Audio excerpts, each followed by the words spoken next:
Hi, this is Phil from PDQ Merch Enterprises and the ATM Mastermind Group page, and in today's video you guys wrote in about 5 questions that you want answered, and so we're going to answer it right away in part 2 of question and answers. So don't forget, we have an ATM A to Z program that teaches you from A to Z how to get into the ATM business and be very successful. We also have an ATM Mastermind Group page for like-minded individuals just like yourself who want to get a little bit more knowledge before they take that deep dive into the ATM business. There's a lot of questions and you'll get a lot of knowledge from the group. Alright, so question number 1, Drew writes in, how do I find the business owner of the business? Alright, so what I always tell you guys to do is go in as a patron and patronize the establishment. If it's a bar, maybe get a sandwich or a beer or a glass of pop, and if it's a convenience store, buy a water or something of that nature, and have a dialogue with the person behind the counter, and then you can start to build a relationship with that person. You can get information of who's the owner, when the owner's in, and how does the owner do business. And then when you talk to that person, sometimes that person is the owner, but most of the time it's not. Owners usually come in the morning or they're late at night, so it depends on the situation. What you want to do is you always want to establish a relationship with the person behind the counter and then get that information from them. Then you'll know when the owner's there and how the owner does their business. And then when the owner's there, that person will always give you, hey, the owner comes in the morning, or only there on Tuesdays and Thursdays, and they'll give you that information. But you're going to have to first build a relationship with that store clerk or the bartender or whoever at the hotel. Maybe it's the front desk manager. So question number 2, Nicolette writes in and she says, should processing be free? And the answer to that is it depends on who you're doing your processing with.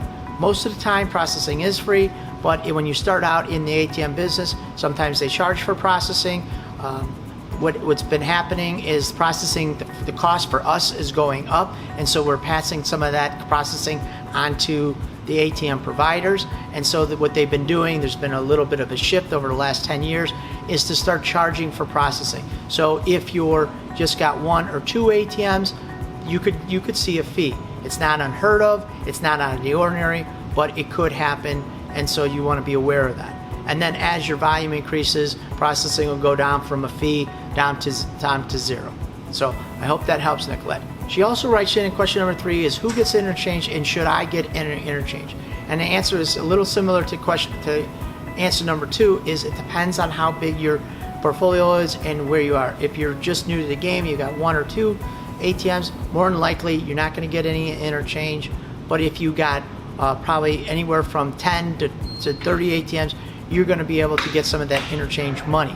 Now some companies will do a blended rate and they'll take some of the surcharge money and give you some of the interchange, and some companies won't give you interchange until you reach a certain amount of ATMs or volume. So it all depends on the company you're dealing with. I know for us, we like to see a little bit of volume before we share any interchange, but it's all on personal preference of the ATM company that you're working with. But if your volume is up, you should be able to get some interchange. So I hope that helps. Alright, so question number 4, GJ writes in and they ask, I already put ATM in the name when I set up my LLC, should I change and restart the corporation? The answer is no, you don't have to restart the corporation. In my personal preference is I don't believe you should put ATM in the name. It draws attention to you with a bank, okay? And the bank auditors, not really with the bank, but bank auditors. And then sometimes if the bank changes hands, if they sell, then those auditors will come in, and what they'll do is they could shut your account down because they'll think that you're an MSB, money service provider, and so you don't want to draw attention to you when the bank, and if the bank changes hands, especially when auditors come in, which they come in once a year. So my recommendation to you is just change the name, and you can just do that with a name change with your corporation, and you don't have to form the corporation all over again, okay? Keep in mind when you deal with a corporation, it's really the tax ID number that you're really talking about, so you can utilize that corporation because you don't have any history. When you decide to go into another business, I always recommend getting another corporation and setting up a new corporation, because you eliminate all that history when you set up a new corporation. So in case there's any kind of lawsuits or any kind of judgments. They might go after the previous corporation, and now that you shifted gears into a new business, you don't want to bring any of that baggage over. So that's a little bit a deeper dive into that, but to answer your question, you could just change the name.